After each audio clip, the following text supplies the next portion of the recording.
4.7 재보궐선거를 앞두고 있는 국회는 숨가쁘게 돌아가고 있습니다. 네, 특히 야권은 국민의힘 오세훈, 국민의당 안철수 후보를 대상으로 서울시장 후보 단일화를 결정짓는 여론조사가 시작됐는데요. 국회 취재기자 연결합니다. 장보경 기자.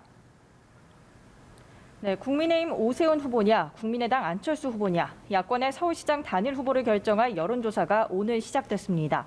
양당은 일반 시민 100% 여론조사를 통해 이르면 내일, 늦어도 모레 단일 후보를 선출하기로 했습니다. 지난 19일 단일화 1차 시한은 넘겼지만 공식 선거운동 개시일인 오는 25일 전에는 단일화가 이뤄져야 한다는 취지에서입니다. 여론조사는 추첨을 통해 선정된 2개 기관이 1,600명씩 경쟁력과 적합도를 조사해 합산하고 무선 전화 100%로 진행합니다. 여론조사 첫날부터 내가 적임자라는 두 후보의 기싸움은 치열했습니다. 국민의힘 오세훈 후보는 기자회견에서 조직력을 강조하고 나섰는데요. 민주당이 조직 총동원령을 내린 상태에서 집권 여당에 대적해 서울 탈환과 정권 교체까지 이루는데 조직, 자금, 넓은 지지 기반을 갖춘 자신이 제1야당 후보라는 점을 부각했습니다. 정권 교체를 외치는 신기루와 같은 후보라는 말로 안 후보를 겨냥하기도 했는데요. 오 후보의 기자회견에는 주호영 원내대표 등 지도부를 비롯해 서울 지역 소속 의원 10여 명이 동행해 당 차원에서 힘을 실었습니다. 국민의당 안철수 후보도 확장성 있는 후보로 자신을 소개하며 맞불을 놨습니다. 안 후보는 자신이 박영선 후보와 1대1 대결에서 더 크게 이겨 대선에서도 야권이 승리할 수 있게 해줄 유일한 후보라고 강조하면서 국민의힘을 동지들이라고 표현하며 마음을 열어달라고 호소했습니다. 오 후보의 내곡동 의혹과 관련해선 새로운 사실이 더 밝혀지면 야권 후보가 사퇴한 상태에서 선거를 치를 수도 있다고 직격했습니다. 신경전 속에서도 두 후보는 단일화를 통한 선거 승리를 한 목소리로 외치며 오후에 만남 일정을 잡아둔 상태입니다. 네, 이에 맞선 민주당 박영선 후보의 행보도 바쁜 것 같습니다. 박 후보 서울 각 구를 돌면서 맞춤형 공약을 발표하고 있는데요. 오늘은 어디로 향합니까?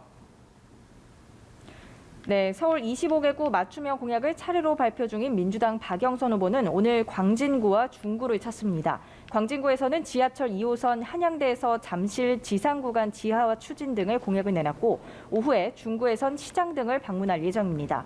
최대한 현장을 찾고 지역 맞춤형 공약을 내놓으며 전공법으로 선거에 임하고 있는데요.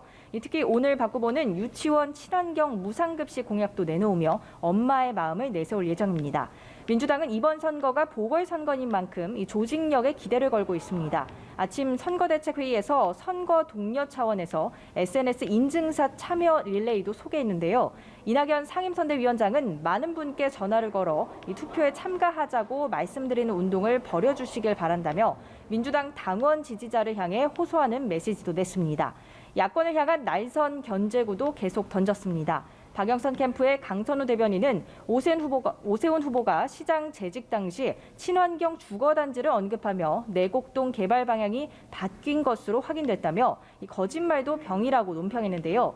김태년 대표 직무대행 겸 원내대표도 공직자는 정직해야 한다며 내곡동 땅 투기 의혹에 대한 오세훈 후보의 거짓말 변명과는 다른 진실들이 속속 드러나고 있다고 비판했습니다. 민주당은 야권의 단일화를 향해선 이 단일화 정치쇼는 실체 없는 허상이라고 저격했는데요. 박정 민주당 공동선대위원장은 인물 면에서 서울시장 선거는 박영선 후보가 이길 수밖에 없다며 이번 단일화 정치쇼는 명분이 없다는 것을 서울 시민이 다 안다고 말했습니다. 지금까지 국회에서 전해드렸습니다.